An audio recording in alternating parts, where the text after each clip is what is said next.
মাগুরা মোহাম্মদপুর উপজেলার বালিদিয়া ইউনিয়নের বড়রিয়া গ্রামে ১৫০ বছরের ঐতিহ্যবাহী ঘোড়দৌড় ও মেলা অনুষ্ঠিত হচ্ছে। মেলা উপলক্ষে মাগুরা, ফরিদপুর, নড়াইল জেলার লক্ষাধিক লোকের সমাগম হয়েছে। নেওয়া হয়েছে বিশেষ নিরাপত্তা। প্রতি বছর ২৮ পৌষে মেলা অনুষ্ঠিত হয়। ঘোড়দৌড়কে কেন্দ্র করে মেলা উপলক্ষে এলাকার মানুষের মাঝে ব্যাপক উৎসাহ উদ্দীপনা সৃষ্টি হয়। এলাকায় চলে মাসব্যাপী আয়োজন। মেলা উপলক্ষে দূর দূরান্ত থেকে আত্মীয় স্বজন এসেছে। মেলায় হরেক রকমের নিত্য প্রয়োজনীয় জিনিসপত্রের বিপুল সমারোহ ঘটেছে। মেলায় দেশীয় প্রজাতির রুই, সামুদ্রিক কাতল, চিতল সহ বিভিন্ন প্রজাতির বড় বড় মাছ উঠেছে। সব বয়সের নারী পুরুষ সকাল থেকে রাত পর্যন্ত মেলায় কেনাকাটা করেন। বাড়িতে বাড়িতে চলছে উৎসব। মেলা উপলক্ষে এলাকায় ধর্ম বর্ণ নির্বিশেষে সকলের মিলন মেলায় পরিণত হয়।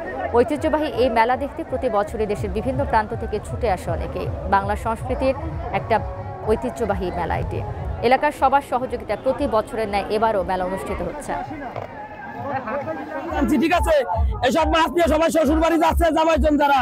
আমার কাজ থাকতেও আমি চলে আইছি শুধু এই ঘোড়া দাবরের মেলাটা দেখার জন্যই।